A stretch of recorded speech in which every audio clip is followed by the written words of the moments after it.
Good day, everybody. Welcome to the second webinar on the use of learning assessment data. The International Institute for Educational Planning, IIP, is very pleased to share this occasion with colleagues from the Australian Council for Educational Research, ACER, and the Global Partnership for Education. So my name is Amélie Gagnon. I am working here in Paris at IIP in the Research and Development section, especially on developing tools and methodologies to improve planning and management of education system around the world. Thank you all for connecting, and I invite you all to introduce yourself through the chat and tell us from where you are, which city you're in, listening to us today. The YouTube video that you're watching is recorded and will be available online forever. So you'll be able to access it and to rewatch it. We will also make sure that all the resources that we're sharing will be also available either through the chats, through the YouTube channel, or through email. So if you registered to this event with your email, you will receive all the materials related to these presentations of today. So far, we are a few connected online already through the Pacific, Asia, some Central and Eastern Europe. So thanks to all for connecting. And I would like to start now with introducing our panelists. So first, let me introduce you to Dr. Ursula Schwanter. She's in Melbourne right now, working from ACER, so the Australian Council for Educational Research. She is a senior research fellow in the Education Policy and Practice Research Program at ACER, and an executive member of the ACER Center for Global Education Monitoring. She will present a new resource from the GPE, developed by ACER and the GPE, which is called the Analysis of National Learning Assessment System. So ANLAS, you might have heard of it already. And she will present the findings of the first pilot phase. So Ursula specializes in large-scale assessment methodologies and conceptualization of capacity analysis and development for improved learning assessment system. And Ursula, you also lead the ACER research team that developed the toolkit that is part of the ANLAS. So you contribute to many different initiatives, and especially also with the UNESCO Institute for Statistics for developing tools and method and processes for reporting against the UN Sustainable Development Goals for strengthening capacities in country to monitor learning. So thanks for joining us today. And next, let me introduce you to Hugues Moussi next to me. He's the head of the research and development team at IIP. And so beyond his role of the head of research and development, Hugues has initiated and designed the project on the use of learning assessment data in the planning cycle that he will present today. He has worked along with another colleague, Yava Rodonite, an associate research officer here at IIP, who can not, unfortunately, attend today. But Hugues, I'm sure that you will be able to cover everything in a very good way. So basically, Hugues' presentation will be followed by an overview of some of the main new public goods that are available. So knowledge sharing networks, learning opportunities, tools and guides, all of these are available to support countries or technical officers in using learning assessment data to improve their education system and learning outcomes. So I will do that presentation at the end.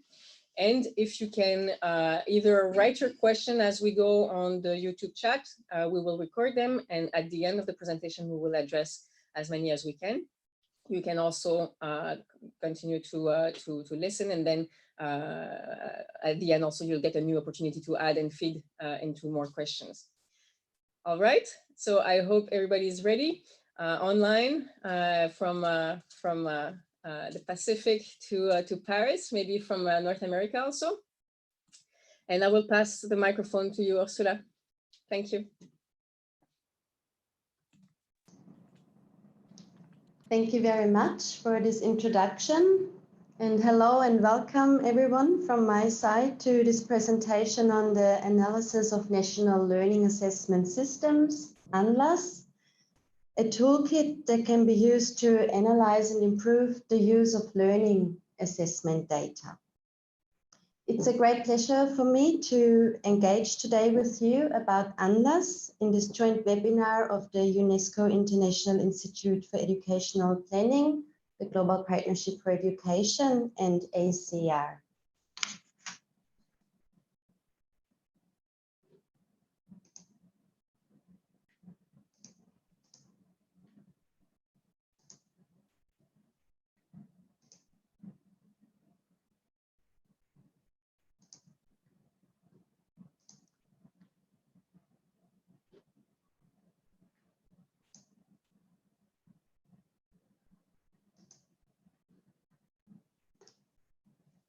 So in today's presentation, I will talk about the purpose of the analysis model with a focus on the use of learning assessment data, the Analyst processes and tools, and then also about important findings that relate to the use of learning assessment data in the 3 piloting countries, Ethiopia, Mauritania, and Vietnam.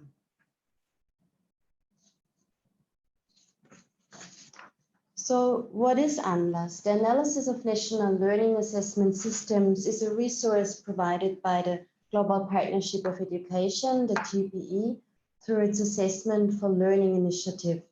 For those of you who are not so familiar with the GPE, GPE is a multi-stakeholder partnership of developing country governments, donor nations, international organizations, and civil society organizations, and many other partners. And the focus of GPE is on education sector planning to improve education systems. The Analyst toolkit and processes were developed by the Australian Council for Educational Research with valuable input from the GPE Secretariat, ACR Centre for Global Education Monitoring, UNESCO IEEP, UNICEF, Confirm and PASEC, Porticus, World Bank, and DFID. So many partners were involved in the development of this toolkit. And Analyst was piloted in 2019 in the 3 GPE partner countries, Ethiopia, Mauritania, and Vietnam. And to facilitate the pilot implementation in French language, ACR partnered with Confirm and PASEC, who organized the translation of the toolkit and supported the Mauritania team in implementing the analysis. Basically, Analyst allows to systematically gather and analyze information about the national learning assessment system with the aim to inform the development and implementation of improvement strategies as part of the wider education sector planning process. So why is it important to analyze learning assessment systems? So high quality learning assessment systems are a key element of effective and efficient education systems. They are important tools to gain data on achievement, monitor equitable educational outcomes, inform evidence-based policymaking and reform processes, and to improve teaching and learning practice. And also at the global level, the United Nations Sustainable Development Goal 4 in education has reinforced a focus on learning assessment to establish and monitor education quality. In order to be effective in improving education quality and learning outcomes, learning assessment systems need to be regularly reviewed and constantly improved.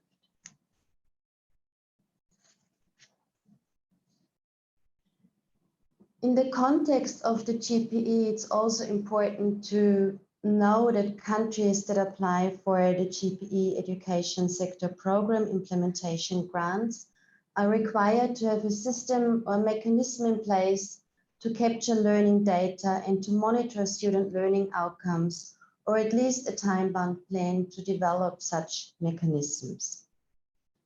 GPE also offers results-based financing through its grants in relation to a number of outcomes, including learning outcomes. And the progress countries are making with building good quality learning assessment systems is also monitored by the GPE through its indicator 15 of the results framework. And this indicator explores the proportion of the country partners with the learning assessment system in place for basic education, and it also meets certain quality standards.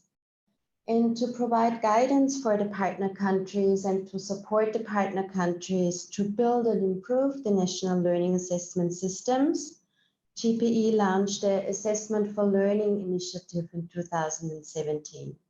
And ANLAS, the Analysis of National Learning Assessment Systems, is a major component of A4L, the Assessment for Learning initiative. It is therefore also encouraged that ANLAS is embedded into the country's broader education sector analysis and planning process to facilitate the formulation and implementation of improvement strategies as part of the education sector plan or the education sector planning process. But a country may also choose to conduct ANLAS at another stage of the education sector planning process or at another stage of the education policy cycle. But undertaking ANLAS as part of the broader education sector planning process may have implications for the funding of ANLAS through the education sector program implementation grants, for example. So it's therefore important for initiating the analysis at the country level to identify the partners that should be involved and also the best entry point in the country's policy cycle to make the best use of this analysis. Now, what's it all about? Coming now to the famous ANLAS model.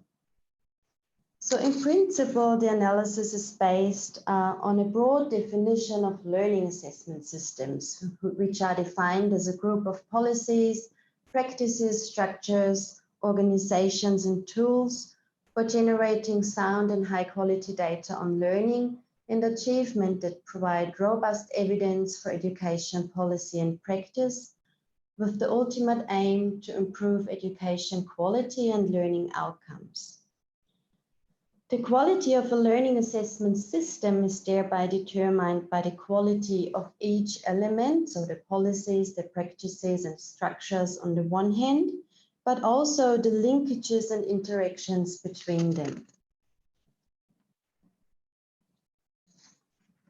The focus of the analysis is therefore on three dimensions: the context of the assessment system, the quality of the assessment programs that are implemented, and the coherence of the assessment system, which basically relates to the extent to which the assessment system is consistent with important aspects within the assessment system, but also with the wider education system. So these linkages and interactions with other elements of the system, for example, the content of the assessment programs and how it's linked to curriculum and learning standards. The fourth element of ANLAS is the application of knowledge and demonstration of 21st century skills. And this dimension or this element is relevant to all three dimensions. And this has been included to particularly investigate the extent to which the assessment system addresses important key skills and how these skills are measured in the different assessment programs. The focus is thereby on the application of knowledge and skills compared to approaches that test just the replication of factual knowledge and the memorization of content, for example. The term 21st century skills is very popular and it relates to the skills that are considered important to succeed in today's knowledge-based society in which innovation and technology are predominant. Other terminology that is commonly used for 21st century skills are general capabilities or transversal competencies or also cross-curricular competencies. And examples could be problem solving, critical thinking, creativity, communication, collaboration, and social emotional skills like interpersonal skills or interpersonal skills such as empathy. This focus of ANLAS is further illustrated in the ANLAS model, which also provides the framework for the analysis. So you can see here that the dimension of the context of the assessment system investigates 4 key areas that includes the legislation or policies in place for learning assessment, the institutional arrangements and governance structures, the funding that's provided, and whether there is leadership to improve and use learning assessments.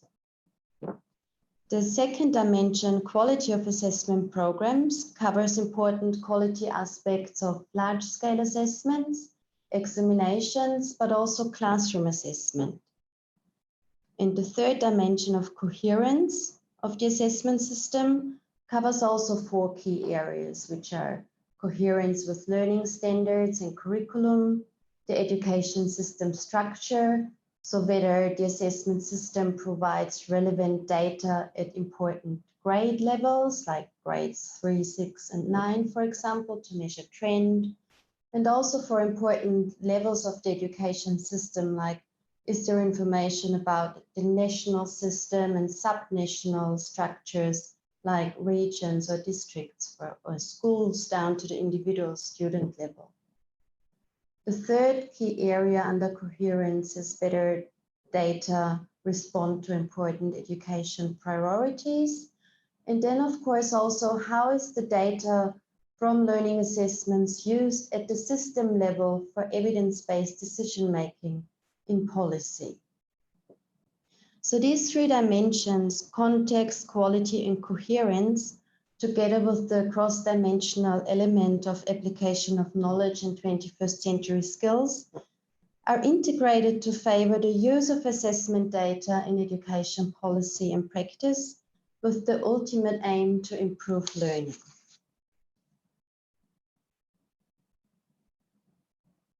Concerning the use of learning assessment data in the Analyst model, we analyze the evidence-based decision-making in education policy and practice. And that means whether the data is used at the system level and in teaching and learning practice. And Analyst also investigate factors that affect the use of learning assessment data in education policy and practice.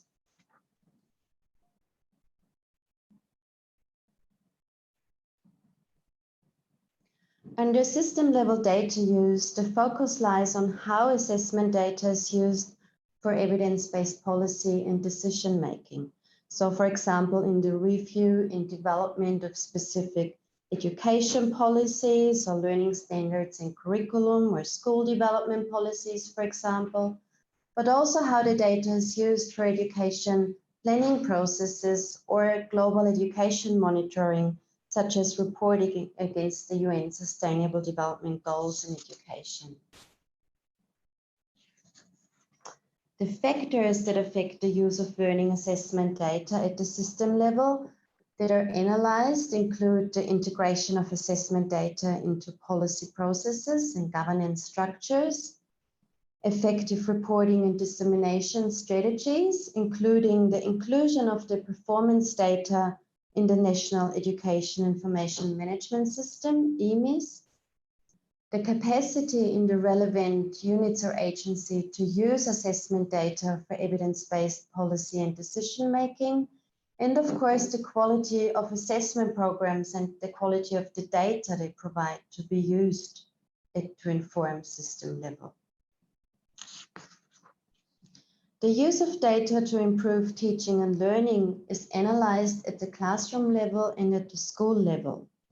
For example, at the classroom level, it's analyzed whether the data is used to provide feedback to students about their knowledge and skills so that students are enabled to monitor and understand their learning process, whether the data is used to identify interventions and modify teaching practices, but also if parents are informed about their students' learning progress.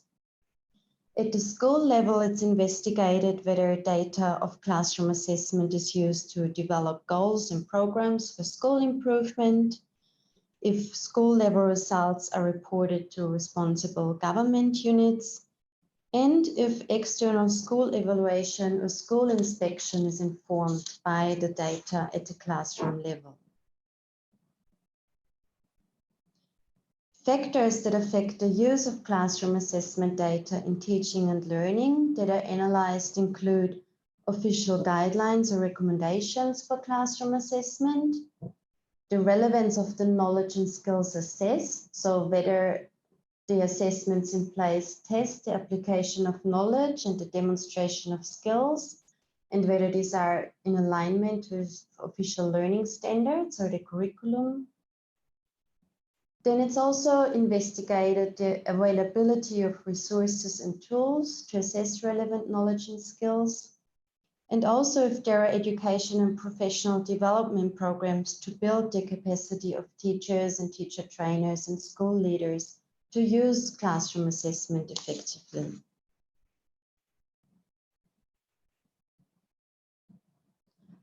So how can the analysis be implemented? Analyst has been conceptualized as a country-led participative process that's implemented by a national team and guided by a local steering committee. The main methods for the analysis are document review and consultations with key stakeholders in the education system, more broadly, but also more focused the stakeholders in the assessment system. And the key stakeholders then collaboratively analyze the learning assessment system. They identify together where improvements are required and also make concrete recommendations for improvement. And this stakeholder engagement and involvement is really a key factor for the success of Analyst. So it's beneficial for the identification and the uptake of the recommendations to feed into the wider education sector planning process. And it's also an important quality assurance mechanism to triangulate the information gathered about the learning assessment system.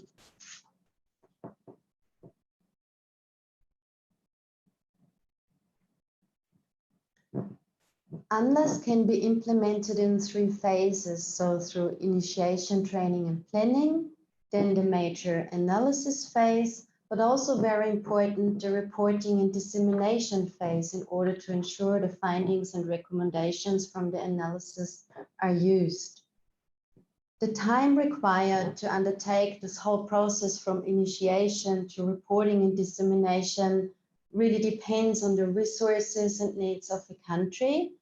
But during the piloting process, we saw that a period of 6 months is considered as an indicative time frame with a national team of 8 to 12 members that works on Analyst part-time, so in addition to their usual tasks as well. The implementation of Analyst is guided by the Analyst manual and the set of tools that are provided for each of these 3 phases. And they're basically Microsoft Word and Excel documents so that they're easy to handle and to be used. It's also an important feature of Analyst that the tools can be adapted to best fit the national context. And this contextualization is really important to ensure that the identified areas and the concrete recommendations for improvement are relevant and appropriate to the local context. And all the Analyst manual and tools are available on the GPE website, and the link is also provided here and at the end of this presentation.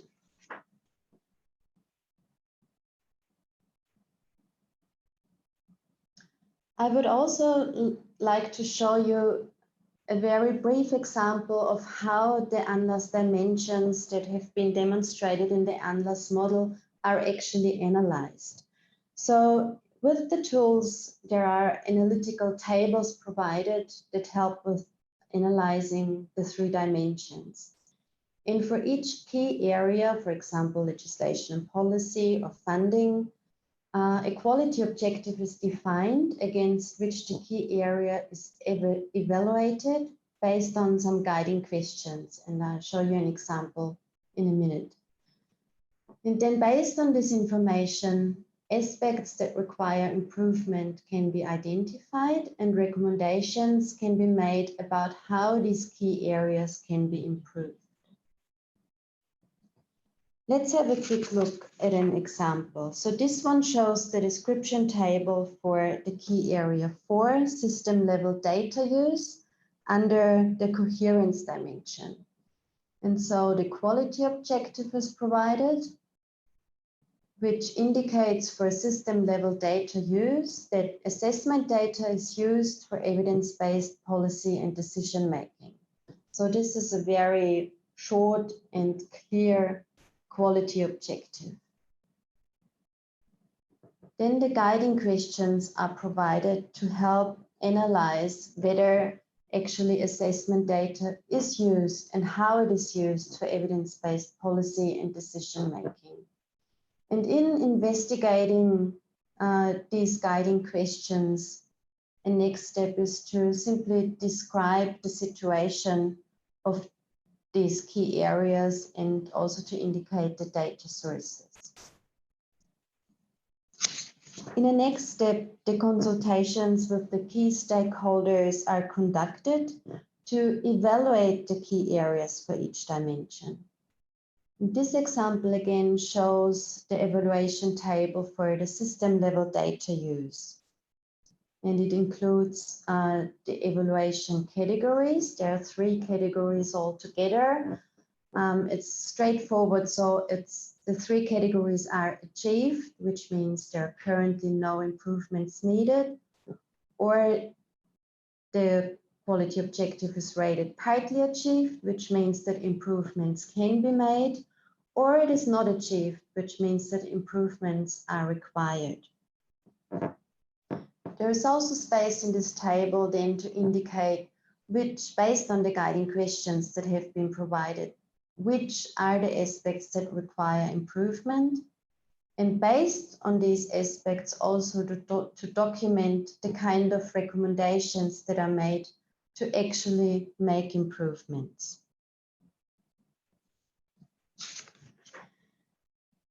The tools also include a synthesis table to present then the essence of the findings, so the evaluation criteria, the consolidated aspects for improvement, and the consolidated recommendations for improvement for each of the key areas. And as such, the detailed findings are easily accessible to key stakeholders.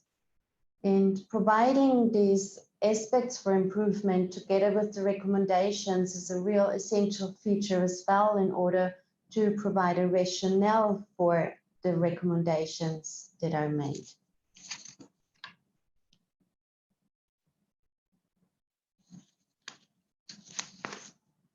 The outcomes of Analyst are then disseminated through a comprehensive reporting and dissemination process. And the detailed reports for the piloting countries are also available on the GPE website. But just to conclude, I would like to show you a few results from the 3 piloting countries concerning the use of assessment data.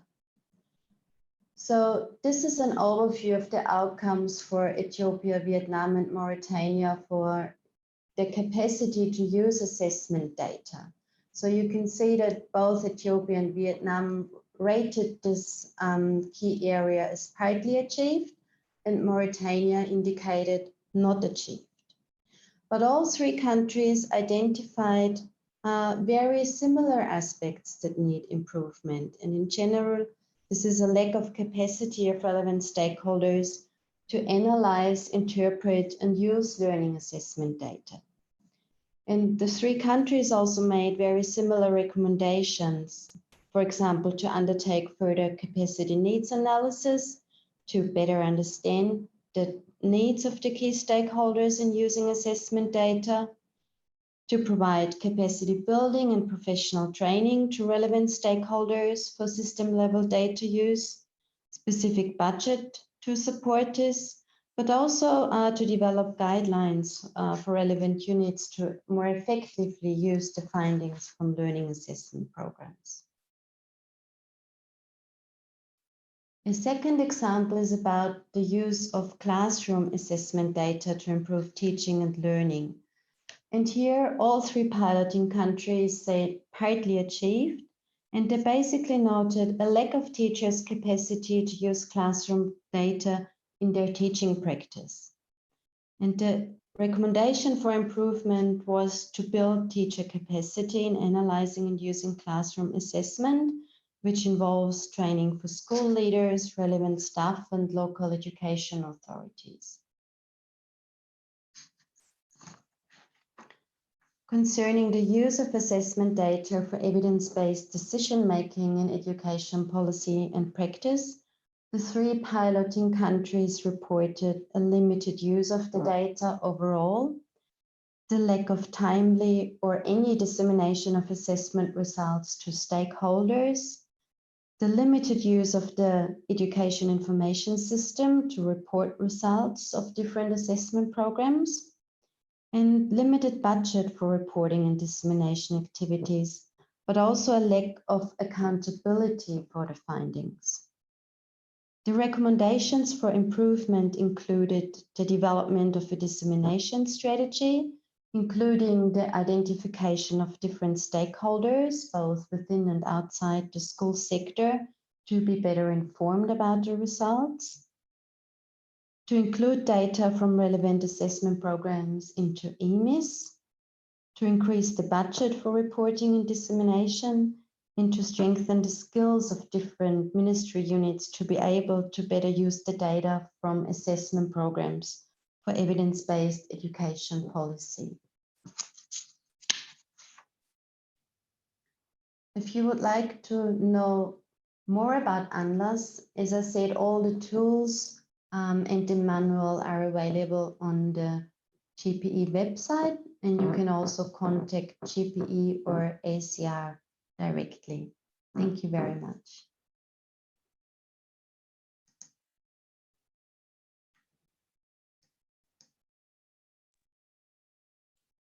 Thank you, Ursula, for presenting this methodology and these first results from the pilot phase. We will get a chance to address a few questions maybe on next steps and what to do when we already have some assessments in a country, or how to integrate and so forth. So we can address the questions later. I invite everybody online to continue to fill in with your questions as we go.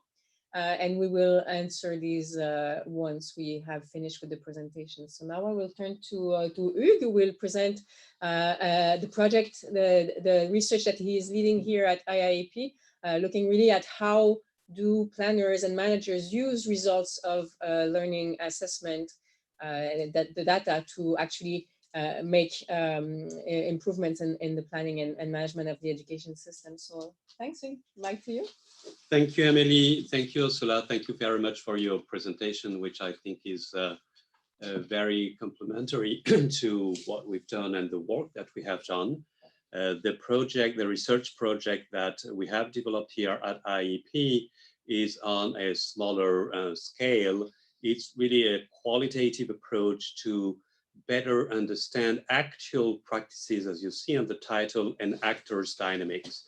So I'm going to talk about the rationale for conducting this project first, and then drive you through the initial findings that we have, knowing that it's not the final conclusions. We are still collecting a few data in some of the countries that we have worked in and analyzing the overall data. So it's really initial findings. So why did we decide to work on that? Well, it's obvious that there are a lot of learning assessment and then learning assessment data that are now available. There is a big pressure, and it's very high on the international agenda for a number of countries to develop learning assessments, to develop learning assessment mechanisms nationally, and to better use the data. At the same time, I would say the initial hypothesis was, okay, there is a global discourse on you develop data, they are good technically, you train people that develop capacities in a country, then you disseminate data, then it improves policy making and policy decision, and it will improve the system.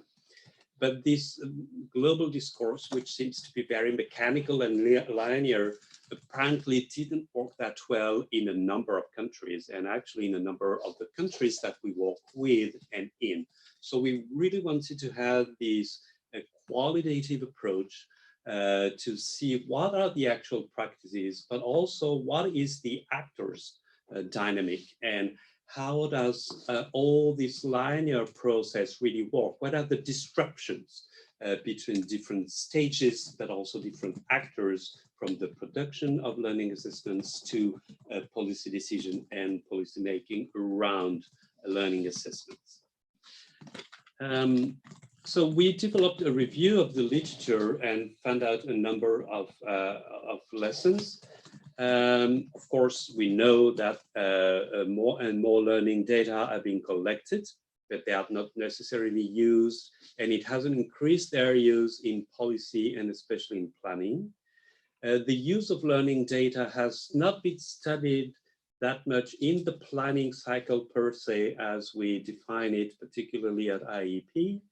There was in the literature, or there tends to be an overemphasis on technical assessments and the technicality of learning assessments, and not that much, or maybe a little bit less, on the use, and particularly the actual use, not only the desired use, but the actual use. And what was really also striking is that one of the key elements for us of using learning assessment, which is the political economy of actors, the interplay of different actors nationally at different levels, local and national, but also between international partners and national authorities, this political economy had not really been studied and had often been overlooked. So that's a few entry points that we have to go into to develop and design this research project. I should add that there was really little literature on the use of learning assessment in sub-Saharan African countries, much less than in other regions of the world.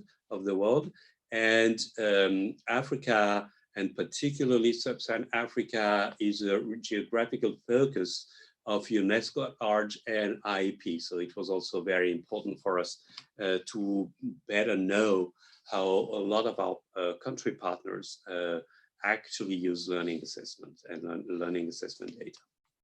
So basically the general objective of our research was to generate, or is to generate, context-specific knowledge and to support some countries in the use of learning assessment data that would constructively inform the planning cycle. Hence, we basically had three major research questions. First of all, what is the intended use of learning assessments data as per regulatory documents at large, and different stakeholders within the system at different levels aware of them? The second question, which was really key in the center, was how do countries use, so concretely, practically, actually use learning assessment data in different phases of the planning cycle? And I would say there is a very important element here, is that we didn't want, in a way, to be judgmental, which means to measure the gap between an ideal desired use of learning data, which, according to this global discourse, which is very linear, but we just wanted to see and measure the gap between what countries do and what should be, in a way, the standard of the global discourse. But we wanted to see just concretely how it happens in country, how it works.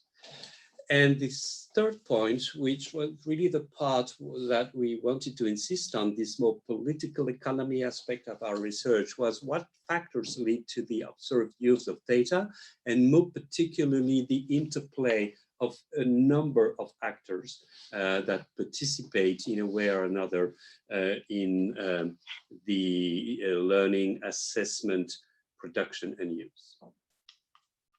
So briefly, the scope of this study. So geographically, for now, we focused on sub-Saharan African countries, and we have worked and are still working with 6 sub-Saharan African countries. And we are now expanding the research project in Latin America. So we will begin to collect data in Latin America in the upcoming weeks, and probably we'll have the initial findings in fall this year. We didn't, the scope of what Ursula presented is much broader, because in Analyst you also pay attention to classroom assessments, for example. We mostly focused on, I would say, assessment that relates to standardized tests, to go a little bit fast. So it relates to national, regional, international assessments, citizen-led, but also non-nationally representative assessment. But we didn't include examinations, we didn't include classroom assessment. So basically in the countries that we have worked with, it relates to a small number of assessments. First of all, they are national assessments, as for example, NSAT in Namibia, SNERS in Senegal, NEA, National Educational Assessments in Gambia. But there are also these international and or regional assessments, SACMEC, of course, and PASEC in Sub-Saharan Africa, IGRA-IGMA or IGRA-IGMA-like assessment. And for Ghana, TIMSS, Ghana has participated in TIMSS since 2003, and also PISA for development, because you know that Senegal in 2017 was one of the first 2 or 3, I don't remember, but I think 2 African or Sub-Saharan African countries to participate in PISA for development. We also focused on the planning cycle, and we will see that we try to identify how learning assessment data are used at different stages of the planning cycle as we conceptualize it. And as regards to the administrative level, we worked both at central and also regional and or province level, but we didn't have the opportunity to go really at school level. So here are the 4 countries that we have, in which we have collected data and conducted the research so far: the Gambia, Namibia, Guinea, Zambia, Ghana, and Senegal. 2 important aspects is we had a number of partners with these projects. First of all, we worked with USAID, who actually led the data collection in 3 countries, in Zambia, Ghana, and Senegal. We worked with them. We actually set up joint teams of researchers, and we led the data collection in the Gambia, in Namibia, and Guinea. So USAID has also now released a number, or is going to release a number of their own reports, and we also are going to are now in the process of developing publication fact sheets for these countries, policy briefs. There will be case studies also. And we also work with a number of researchers in those countries. In particular, for example, we work with the University of Namibia. And I think it was really, really important to work in countries with these local national researchers. So now I'm going to go and focus on the key initial findings that derive from the data collection and data analysis. And I will focus on 3 elements. 1, the regulatory framework and the intended use. 2, the use of learning data within the planning cycle at different stages. And 3, what explain the use of data? What are the conducive factor for using learning data, and it will more relate to this political economy approach that we have. So what we find when it comes to the regulatory framework is that in most countries that we have worked with, there is not as such an overall assessment policy in place, which would, I would say, put coherence and encompass all kind of assessments, explain the purpose, the processes, the circuitry of use, and so on. So there's no this kind of overall policy. Assessment modalities and the rationale for using assessment or for developing learning assessment is sporadically defined and explained in different documents, be it assessment reports, circulars. It can be projects that are developed between the government and external partners, but there's not an overall or an overarching policy document on learning assessments. And hence, actors' knowledge of the regulatory framework is fragmentary. So depending on where they are in the system and with whom they work, what is their day-to-day routine work, the different actors in the system would know more about a particular aspect of the overall learning assessment environment, but rarely the whole context of that, especially when there are different assessments in a particular country. So we'll go now into the use of learning data along the planning cycle. We simplified here the planning cycle into 4 steps or 4 stages. We could add more, but how we use learning assessment data in the education sector analysis or diagnostic, in the education plan preparation, which here in this, summarized representation of a planning cycle encompasses or includes also policy decision, policy formulation, in the implementation phase and in M&E. So from the literature, we know that learning assessment data are mostly, not only, but mostly used for 2 different steps of the, not really the planning cycle, which is not that much study, but the policy cycle. It's agenda setting, and we know there is a vast literature, for example, on the PISA shock. So the country realizes that they are really lagging behind, they are not where they would like to be in terms of learning achievements. And then they put a focus really on quality of education, on trying to improve learning outcomes. So it's really about agenda setting. And the second element is in monitoring and evaluation. So basically to set baselines, to set targets, and to monitor along the course of development of a policy, a roadmap, or an education sector plan, how this target is being, what is the trend to reach this. Also is that learning assessment data are less much used for policy formulation, policy decision, and policy making. It doesn't mean that they are not used at all, but the trend over a number of find out is that usually it is used to create awareness. It's a little bit like setting agenda. In a way, the PISA shock, which could be a seismic shock, which happened in Namibia, for example, or the PASEC shock in a sub-Saharan African country. So there is an identification of the main gaps in learning to create an awareness through a benchmarking system when you have a regional assessment, of where you are, of what you would like to achieve, and more particularly on the fact that there is a challenge of quality at large or learning outcomes in your education system. So this is really how it's mostly used, defined, and stated in most of education sector analysis. The second thing that is important is that learning assessment data are also actually a very good way to identify inequities in the education system based on location, gender, socioeconomic status, which are often outlined when, of course, the data are well enough disaggregated, and I see that there are some issues in this regard. The inequities are also pointed out through by the use of learning assessment data.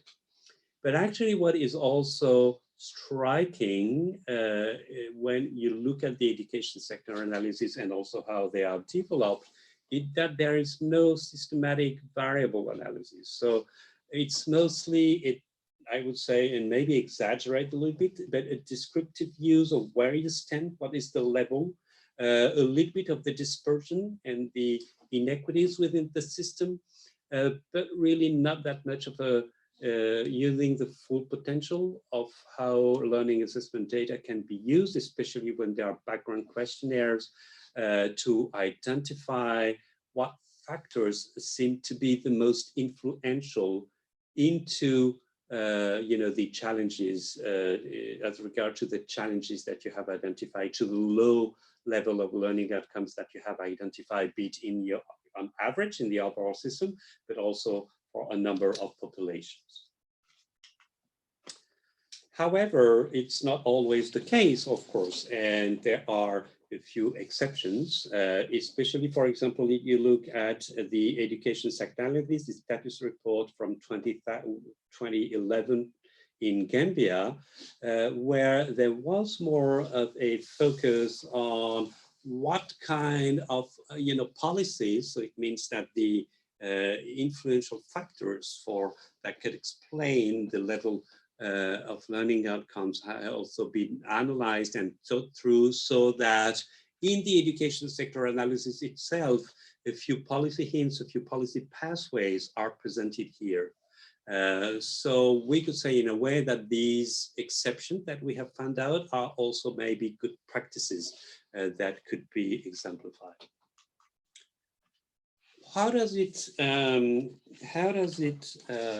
happen now when we come to the overall, what we put here overall as the education plan preparation? Of course, the education plan preparation stage or step itself includes a lot of various steps. It's very iterative. It includes also this policy formulation stage that we usually have into the planning process. So there are a lot of different steps, of course, and we realize that. But overall, what we see is that one thing that we have seen, not only, of course, studying through a desk review the education sector plans, but also discussing with partners within focus groups. And we also led observations of a number of meetings of policy decision, policy making, or policy dialogue meetings to see how learning assessments came into the discussion and what were their weight in the discussion and which actors brought them in the discussion.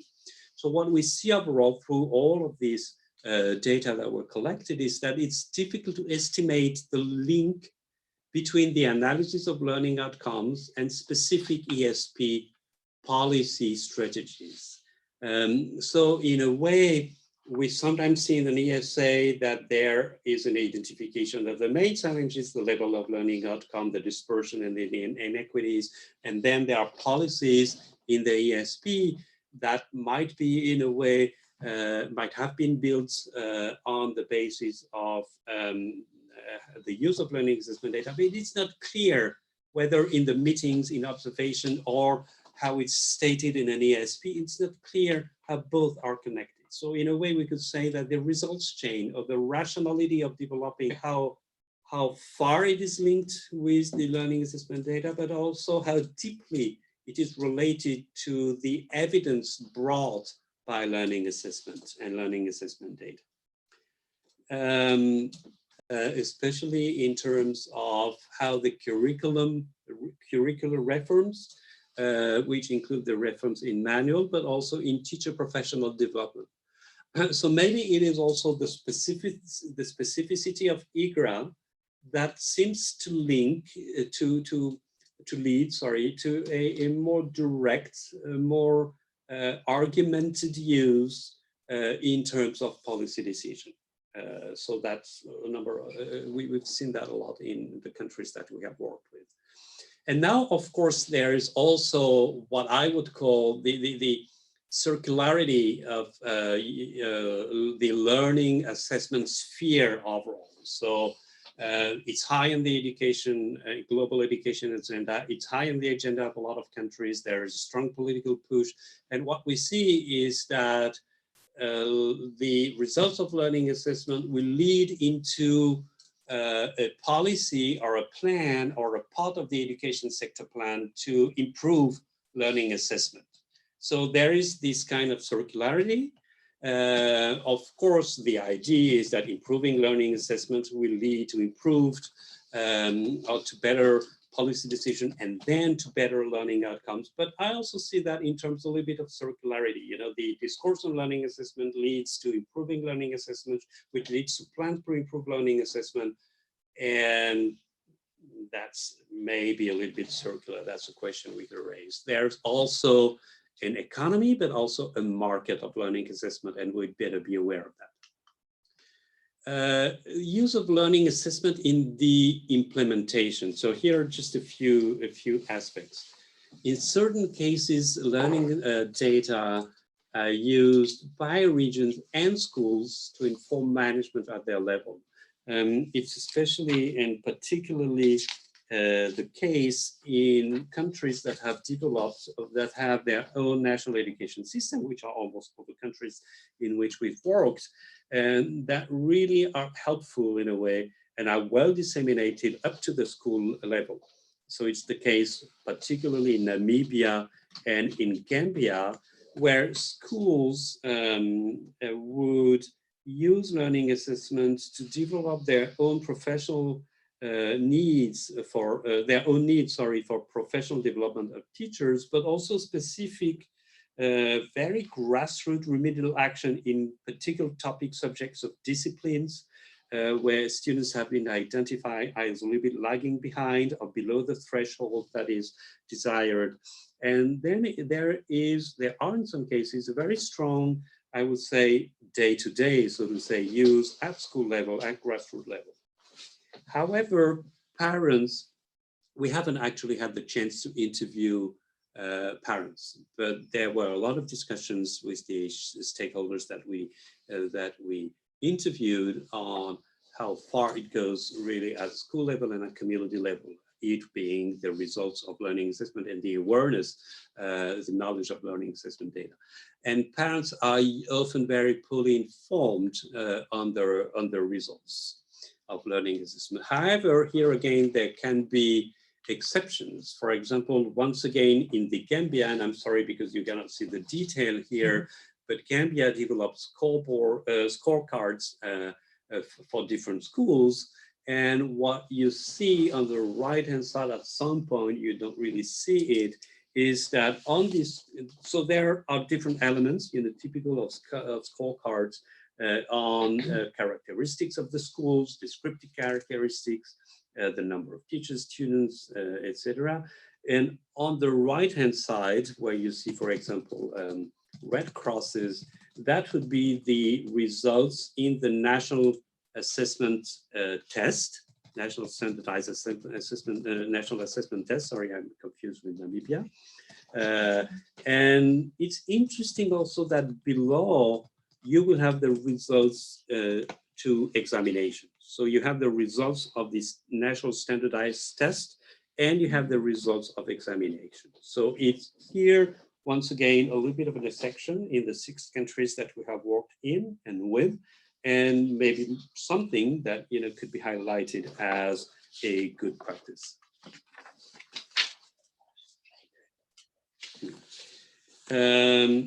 So use of learning, I'm going to go a little bit faster here because these are things that are maybe a little bit better known. Use of learning data is usually, and it's stated in the literature, high, so to say, in M&E. So really to set baseline targets and report against these baseline targets, and also what we saw. However, we must say that the analysis remain quite descriptive. I would like now to maybe highlight a few things here. I will say here, what about the comparative use of different kinds of assessments, but also, and that was a focus of interest for us, assessments against other kinds of what can be considered as evidence when it comes to building or developing or deciding on policies. So here what you see is actually twofold. The first thing is that IGRA, when it comes to using regional or international assessment in all the countries that we work with, IGRA seems to be much more influential than PASEC or SACMEC. So it's I think, interesting. And standardized examination also, are more influential or more used, I would say, by a number of partners. We could even say preferred by a number of partners rather than national standardized assessments or globally standardized assessment. It's interesting because a lot of partners said, not everywhere, of course, I summarized really and I put that all together, but the data from examination are coming more frequently, are fresher, and maybe are more evidently accessible than the results of standardized and learning assessment. So interesting also because when you look at historical evolution, of course, from the 1980s and mostly the 1990s in a lot of countries, but also in these countries, there was really, this switch from assessing students from both school or in classroom assessments, but also examination. And then it switched to another kind of paradigm and also another kind of discourse on, let's say, standardized assessment as a whole. So maybe, it's also a remaining of this historical evolution, that really examinations are fully part and have been for a long time part of this template and are in a way very concurrential with standardized assessment. I'm going to go fast because everyone tells me that I'm too long. So what explains, I'm going to go fast here. I'm not going here, and you, Ursula, you presented that also. The influencing factors that are usually highlighted by the literature and that were in a way confirmed by our study. So we didn't plan really to confirm what was known. What is important for us here is that we have really a lot of detailed elements, key elements on these factors that can really be helpful, I hope so, and supportive for the countries in which we work to tailor a number of recommendations at country level. I would like maybe to, so two key elements, and then I will start. First of all, the institutional setting overall is, and Ursula also, you have that in the Analyst presentation, and I'm sure that it's a conclusion of a finding that you will have from the 3 countries that you in which you piloted Analyst, is the institutional setting of where and who, where learning assessments are being positioned within a system and who works on learning assessment is key. So basically you would see maybe 3 different categories of institutional settings. The first one on the left, that all tasks are linked to assessments are concentrated in one institution, which for us would be the case in Senegal, for example, in Guinea, or in Ghana. There is an overall, whatever it's called, unit, let's say, that really does the job on learning assessment.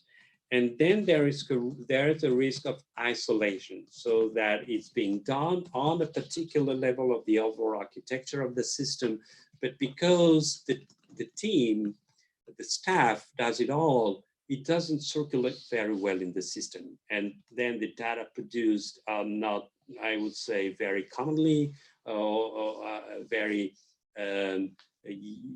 fruitfully used in the system. The second thing in the middle is that tasks linked to assessment are dispersed, but communication among the different departments that are part of developing, analyzing data from learning and using them, the communication is good.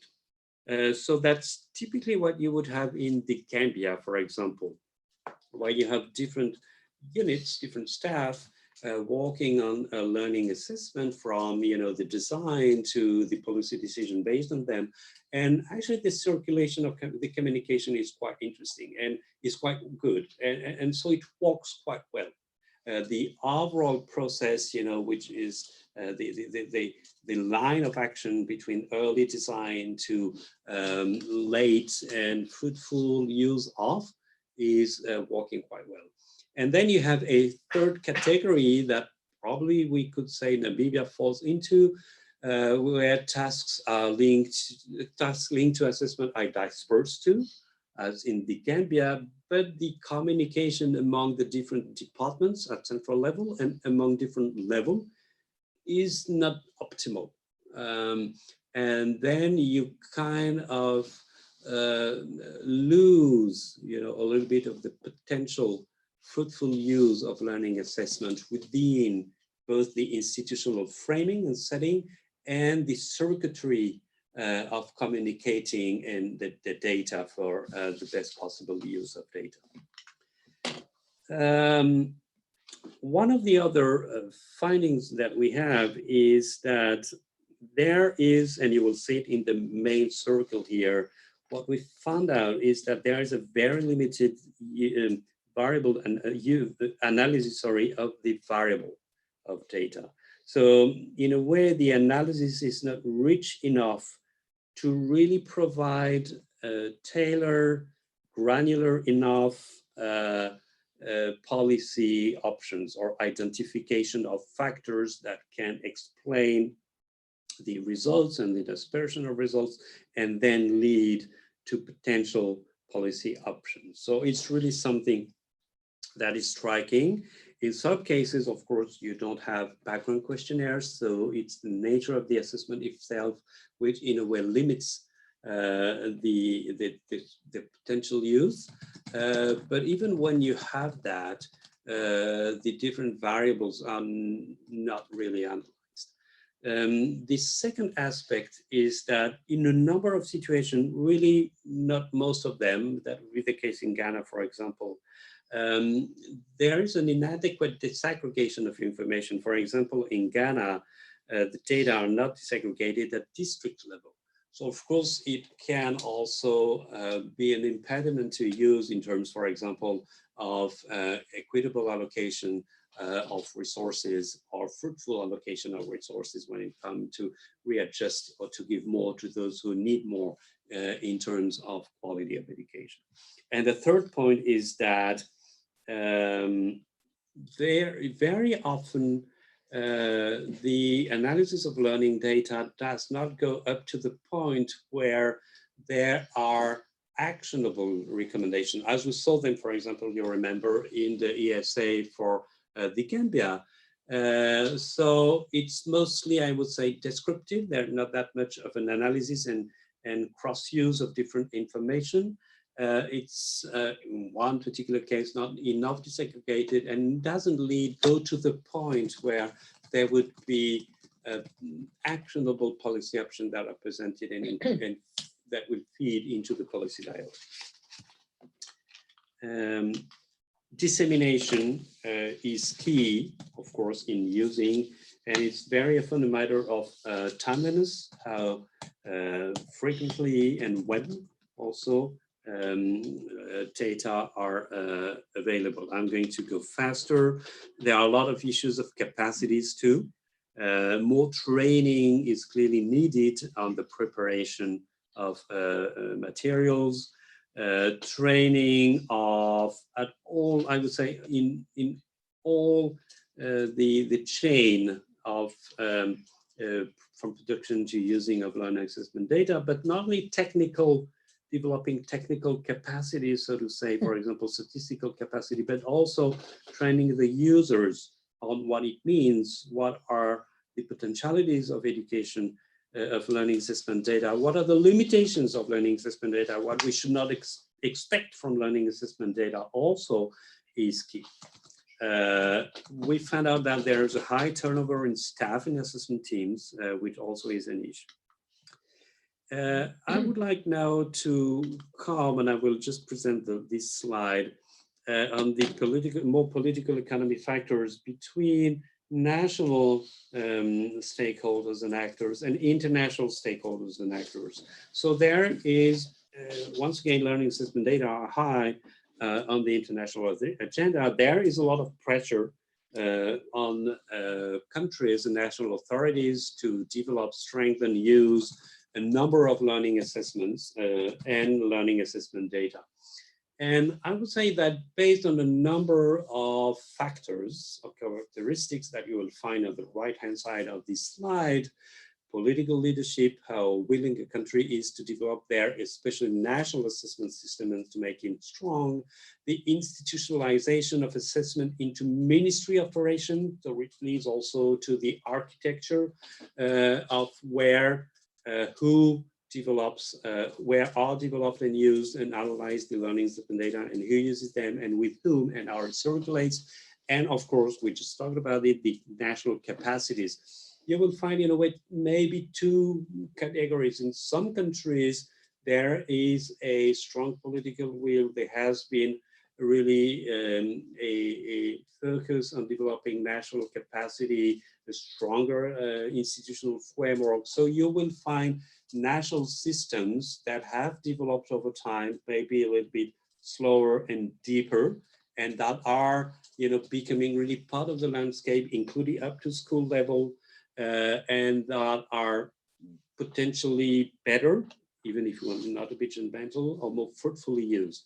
And in other ways, the pressure is really strong, and in many ways, through funding, through technical design, through financing, the policies that then have been identified, including with the evidence of learning assessment. So in these cases, international actors are so influential that it can also have I would say, they fund, they require, they pressure. They also have their own agenda, asking for these particular learning assessment rather than that learning assessment, or how the learning assessment, the national learning assessment system should develop in a way that is also focused onto the particular agenda of an international organization, maybe rather than just the interests of the countries. So in a way, when there is this high pressure, and I will be blunt because it's the end and I don't have that much time, but in this case, international organizations are not only part of the solution, but sometimes they're also part of the problem. And I think we also should face this. Actors collaboration, of course, is key at all the different levels, and actor interaction is key between those who really worked on and with learning assessment, national level, district level, regional level, school level, but also between national authorities and international organizations. So I will leave it here. I've been a little bit too long. I'm sorry for that. Thank you.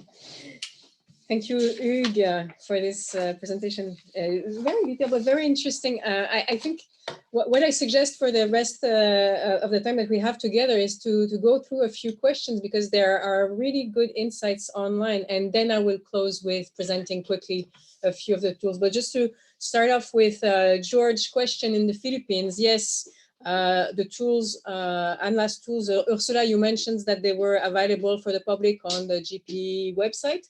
You can clarify that in a minute, but also just to clarify to you, George, and to everybody else, every presentation that we're making today will be available online. All the tools that we're presenting, everything that is publicly shareable, let's say, will be shared. So you can rest assured. If you have not registered to the webinar through the platform with your email, make sure that you connect with us so that we can share these resources with you. But I wanted to pick up on one comment from Anar in Azerbaijan. Thank you, Anar, for your question. You're asking, how did classroom data publication affected the school life in pilot countries? So basically, you're raising the question about how publishing information about classroom is influencing school life. But at the same time, I think you're raising the broader question of data management and a bit of the ethics of data, of collecting and publishing data on sometimes sensitive issues as learning achievements. And so I will leave Ursula and Hugues to react how they manage the data collected in their projects. And one specific question that was raised by Asha in the Netherlands was if Analyst also identified dimensions for the analysis of school safety and disaster management and also emergency response. So if you want to pick up on this, Ursula, that would be very helpful. And then a question I believe is more directed to you, Hugues, from Flavio in Mozambique. What kind of institutional setting do you think seems to be the most appropriate? Is it context dependent, or is it kind of a universal ideal setting that we should all aim for? So I will now see perhaps Ursula, if you are ready already to pick up a few questions, or Ursula, please go ahead. Thank you very much. So first of all, the Analyst tools are all available on the TPE website. To respond to the first questions, which I understood was about the use of classroom assessment data at the school level or further, and what the arrangements or the data security arrangements are around this. So basically, The use of different learning assessments really also depends very much on the purpose of the different assessment programs. So, for example, large-scale assessment data will be more used at the system level, whereas classroom assessment data are more used at the classroom and at the school level. And it's also a part of the analysis to investigate what the policies in a country are in terms of using the data. But it's also an integral part of the analysis to investigate that the personality of students is secured so that all the results are anonymous, for example, of student programs, and that they don't show in results presentations, for example. So this is all in data security, and the personal situation of students is an integral part of the analysis, and it's a quality element of the programs to ensure that the anonymity of students is captured. The last question was about the school safety and emergency response, which is currently not included in Analyst since it's about national learning assessment systems. So it really focuses on how the different assessment programs are used to improve learning.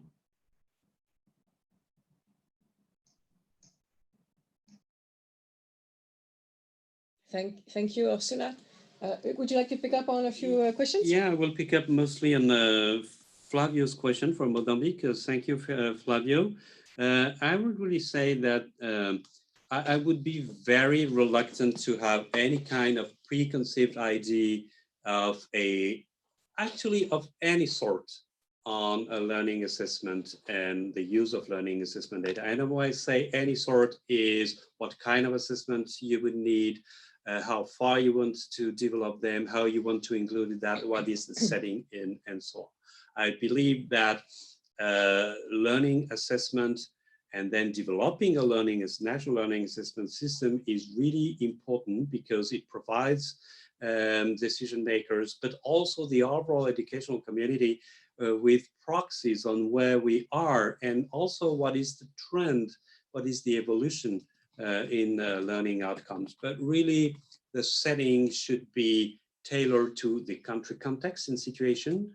What are their specific needs, but also capacities? So maybe not necessarily to evolve too quick, too fast, because assessment is not just technical tool. It's a culture of evidence, and this takes time. So better go slow, begin small, and then evolve at your own space. And the third thing is that, you know, to respond more particularly to your question about the institutional setting, it really depends on the overall architecture of the education system, how far it is centralized or decentralized, who is working on what, where the capacities are, and what is I would say, the strength of the political will. So it's really a matter of national ownership. Yeah, thanks a lot.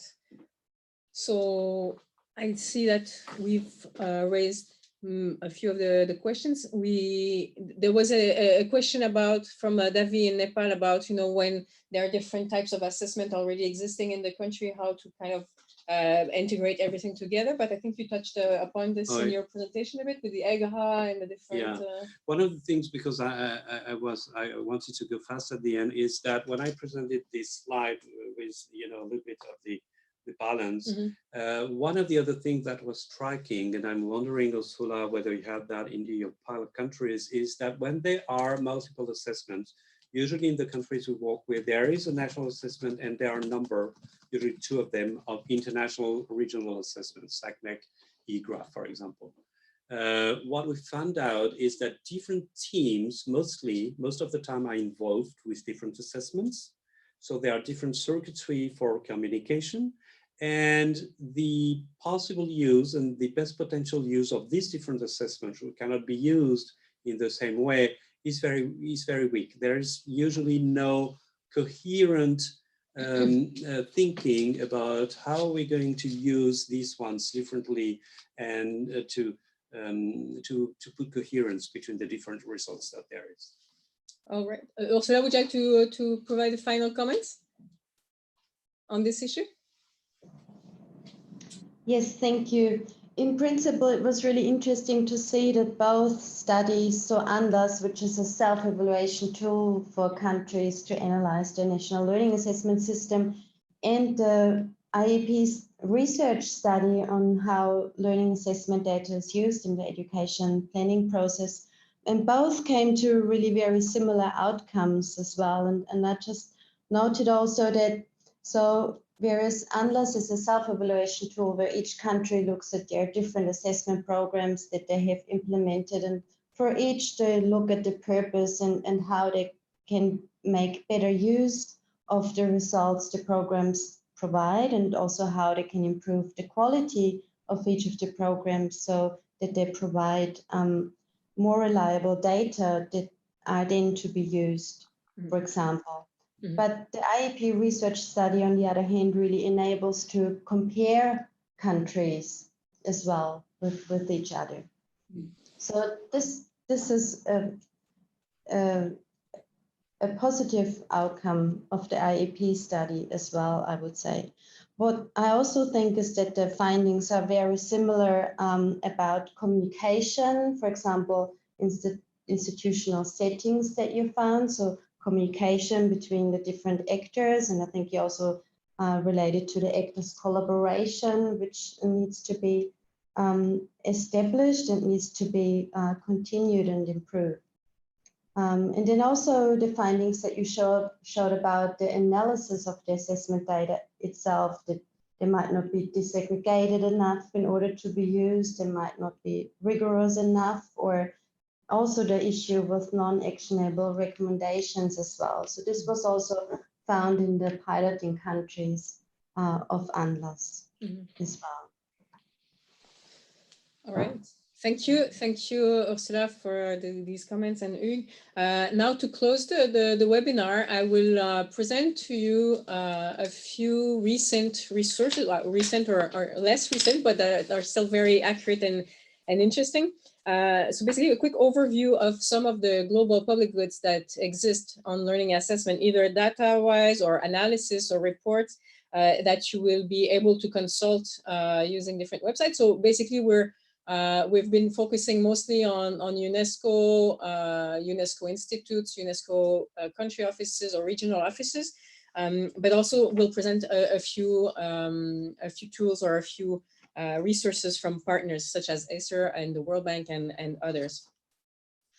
To start with, the UNESCO headquarters has been publishing a few papers that explore issues in large scale and digital learning assessments, and some of the most recent, and I think that can be most interesting for the audience here today, are digital learning assessment and big data, so implication for teacher professionalism. And then another one on rationales for non or participation in large scale assessment. So that was a recent one in 2019. That is it worth it? That's a good question. And we should also mention the premise of large-scale learning assessment, acknowledging limits to unlock opportunities. So that's the report on the right-hand side, very recent also, which features the first Learning Portal webinar on the use of learning assessment data last year. So you see that these webinars are quite having a big interest. Now passing to notable work from institutes. You can see that the UNESCO Institute for Statistics, it's the official resource for anything about education data. They are the entity in charge of monitoring SDG 4 in countries, and also is the main resource or main source of data for anything in the education sector. So basically, they are notable for their SDG 4 data digest that was published recently, but it will be also something that will be updated as we go towards 2030. But UIS is also promoting a large database on large-scale learning assessment, and it's the only open data source to provide standardized information on public examination and national learning assessments around the world. So it's currently proposing information for about 100 different assessments, and it will be updated, I think, later this year. But you can also find on the UIS website the catalog of learning assessment, the Learning Assessment Capacity Index, and other resources beyond learning assessment. At the UNESCO International Bureau of Education, we wanted to showcase two papers that examine the question of learning assessments. The first one is Student Learning Assessment and the Curriculum, Issues and Implications for Policy Design and Implementation. And the other one is a Conceptual Framework for Competencies Assessment. So these are from the IBE based in Geneva. Now from our Delhi Institute, the Mahatma Gandhi Institute of Education for Peace and Sustainable Development, they have been producing a few interesting, very interesting reports, and their perspective is really unique. They have been producing, for example, digital assessments, so from digital pedagogies for building peaceful and sustainable societies. Another one is alternative assessments for children with cognitive disabilities. Improving education for the invisible billion difference learners. And another one on artificial intelligence. So artificial intelligence and the future of education, exploring how AI can take learning to a whole new level. So their digital and AI perspective is always very interesting. Now, looking at what is produced by the UNESCO Institute for Lifelong Learning in Hamburg, they have, these are reports from the HAMA project. So it's the French acronym for Action Research, Measuring Literacy Program Participants' Learning Outcomes. And it was initiated by UL at the request of a range of African countries. And it focuses on the field of non-formal education and aims to provide policymakers and development partners with reliable and comparable data adapted to the quality of literacy programs. So that's a different way to look at it. Of course, you all know the UNESCO IIP Learning Portal. It's a platform where you can find a comprehensive, up-to-date, relevant information on learning issues from primary through secondary. And of course, with a focus on our expertise, which is planning and planning education and managing education. So you have a few resources on quality and learning indicators, learning assessments, how to design a national assessment, developing monitoring framework, and using data to improve the quality of education. What is also very, popular and also interesting in our learning portal is the blog series. So every 2 weeks, we publish a blog on different aspects, looking at innovative ways to improve the quality of education and learning outcomes, either written by us, but mostly by external partners and collaborators. So it's also interesting to engage with the community, the different communities, and to make these ideas shared through this platform. Our office in Dakar has a program of activities to support quality education management in countries. And so the idea is to strengthen capacities in country to improve the quality of basic education, but through the learning and the improvement of learning assessments, but focusing a bit on similar issues than the one we presented earlier with Hugues, is about really using the wealth of data that we collect every time that we lead an assessment in order to shape better policies and to improve curriculum, pedagogies, and so forth. There are 6 countries right now in this program, but basically we're publishing as we go the results. Now going to national offices or regional offices, the regional offices, the regional office in Bangkok has the NEC map. So the NEC map basically is a platform for exchanging knowledge, experience, and expertise on the monitoring of educational qualities, mostly in the Asia Pacific region. So if you are in the region, please log in and see what you can use from there. And we can highlight specific products from the Bangkok office, which are, there is a Southeast Asia Primary Learning Metrics program. So thinking globally in a regional context. We have the NECMAC thematic review, which was issued just a few weeks ago or a few months ago, and with 3 specific publications: equitable learning assessments for students with disabilities, removing language barriers in learning assessments, which is a very important issue, and gender equity, equality, and learning assessments. So that's from the regional office in Bangkok. Looking at the regional office in Dakar, the talent, well, it's the acronym for Teaching and Learning Educators Network for Transformation. And it's a platform for networking and knowledge sharing on teaching and learning, and to serve as a forum for exchanging experiences, knowledge, and on interventions,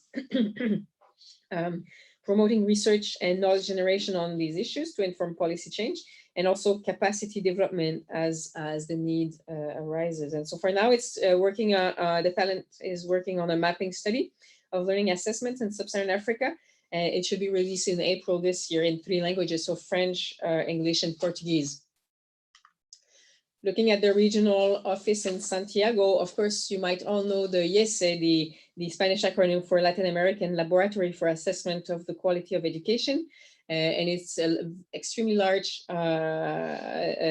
learning assessment that is conducted in 18 Latin American and Caribbean countries, and focusing on mathematics and language, reading and writing in grades 3, 6, and natural sciences for grade 6 only. And so the latest round was in 2016, and so it should be released early next year in 2021. And what is really interesting with the 2019 survey is that it has collected more data and information on indigenous population, and also assessed social and emotional skills. So that would be extremely interesting to look at next year. Moving to partners, well, Ursula from ESSA, you are working on that project, so you will be able to connect with colleagues online that are interested by this project. So it's the Global Education Monitoring Center, which supports the monitoring of educational outcomes worldwide. And it's the GEM Center was built in 2013 to develop, document, and disseminate models of good practice related to different aspects of education. So that includes assessment and other areas of policies and practice that can contribute to improve learning outcomes. You can find also on their website some documents. So you have the Acer GEM documents that provide a range of resources about education monitoring, so brief reports, concept notes, and so forth. And you have also the Acer research reports. So the Acer eSearch online research repository contains all of the research available in digital forms. So if you're looking for some more insights from Acer, you can look on this website. Another resource from Acer is the Principle of Good Practice for Learning Assessments that was developed with UIS just a few years ago. But it's very interesting because it lists 14 key areas of good practice in learning assessment, from formulating policy goals to be addressed in the learning assessment to analyzing and reporting the data. So this one you can access through the UIS website. You have the link at the bottom of the slide. And then finally, just to look at a few more resources, you have the ILSA Gateway, so the International Association for the Evaluation of Educational Achievement. You have the URL at the bottom, and it's basically an entry point for all major international large-scale assessments.